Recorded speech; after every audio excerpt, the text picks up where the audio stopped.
high school football playoffs on WHBC. Sunheimer, the 5, and into the end zone. Right into the gut of the defensive line. Going deep over the middle. Got a man. Coacher, touchdown. Wow, on the numbers. The playoff journeys of Massillon and East Canton continue. On 1480 WHBC Sports Friday, we will have East Canton taking on Cuyahoga Heights. On WHBCSports.com stream game, it'll be Massillon and Ashland. I'm Nate Moore, head football coach of the Massillon Tigers. I'm Spider Miller from East Canton. There's only one place for high school football, 1480 WHBC.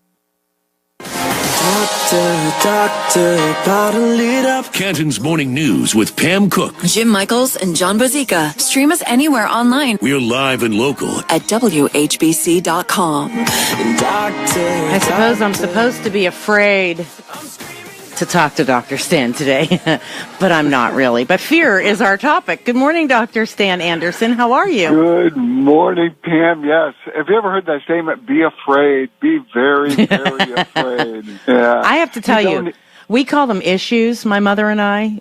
People have issues, and we are a family of issues, because I am like one of those people who is so afraid of heights.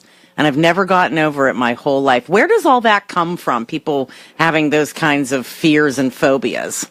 Yeah, so usually the beginning of one of those types of anxieties or fears or nervousness or worrying or issues is because you saw something, you heard something that was high, that ended up the fear of being there, and then in your mind visualizing yourself going over the edge. Or if you see a movie or you see something on TV where somebody is at a high place and they twist, turn, and then they fall off, and they're not really trying not to fall, and they end up falling. So phobias, fears, they can come from anything.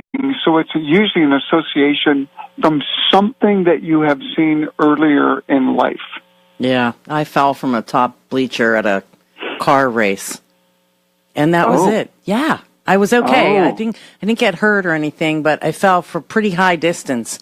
I think that was probably it. Don't you? That oftentimes does it, but oftentimes there's some fears that are almost innate. So for many people, we're afraid of spiders or we're afraid of snakes, and so it often is that if you're traveling through a wooded area and you step on something and it moves, the theory was that our ancestors from 10,000 years ago who didn't have shoes, they needed to know that when something that they stepped on was something bad, that it could potentially really damage them, they needed to move their foot immediately. So this anxiety about snakes was something that may have been inborn into our ability to survive, and so then in modern day, we really don't see that many snakes, so it's not as important of a thing, but it ends up being something that we're still really, really afraid of. And so, yeah, snakes, and when you see someone handling a snake, the usual reaction of most people is, oh, that's something that's not good. Yeah, and I mean, you have people who are afraid of heights, obviously. People who are claustrophobic. They're afraid of small spaces, and sometimes it can be irrational. I mean, you know, I guess that's kind of the part that's hard to deal with for some people.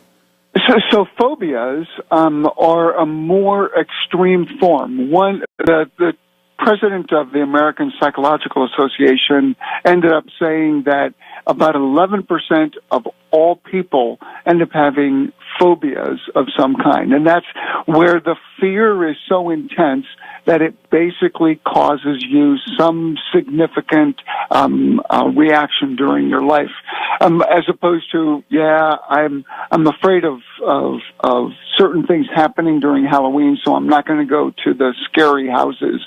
But there's some people that they really like going to those things that cause fear. And the reason for that is because the center of fear is the amygdala, and the center of pleasure is the nucleus accumbens, and they're actually right next to each other.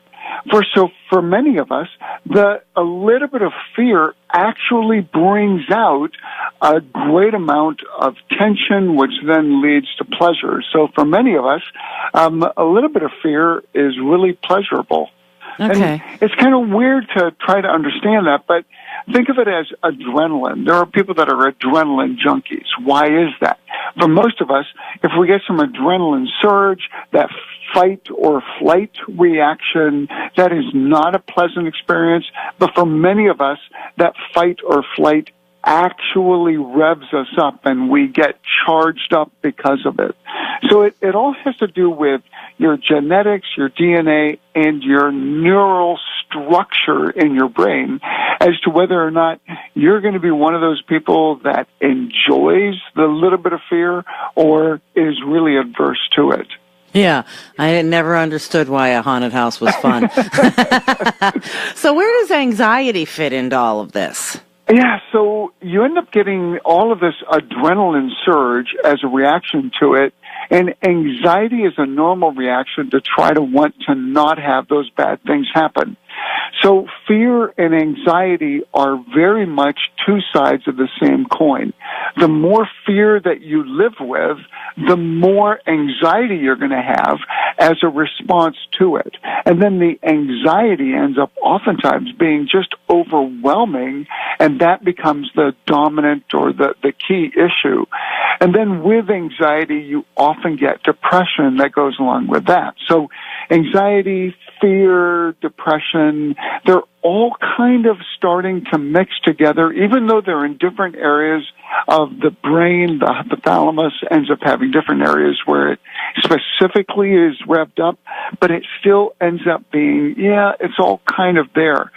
The treatment for all of this is, number one, seeing a good counselor, somebody that can go through either desensitization training, that's the classic one that was used, or now we end up using cognitive behavioral therapy, where they end up having a little bit of whatever it is you're afraid of, and then as soon as you start to feel, they take it away. So they now use virtual reality. That's the latest thing. And really only about 6% of people with a phobia are going to go in for treatment because they're not disabled by it. So they find a way around it is the biggest way to think of it. So seeing a psychologist is one thing. Oftentimes seeing your primary care provider and getting started on what's called an SSRI, that's the most common medical treatment that we use. And what that does is that changes the chemistry in the brain so that you don't end up having that as your key driver. And that's extremely effective for the vast majority of us. So that also helps the depression and the anxiety too. Before we have to get out of here real quick, just let me ask you, is it true that facing your fear, the whole old adage, face your fear, does that work? Yeah, it does for some people. Obviously, if you face your fear and you have a really bad outcome, instead of helping it, it makes it 1,000 times worse. Yeah. So you want to face the fear with a good support group, with the right situation. So, yes, it does work for many people. Do it with help. All right. I'm not afraid of you, Dr. Stan. We're good to go. Oh, good. Oh, good. Thank you so much. You have a great week. We'll talk to you next Wednesday. Thanks, Pam.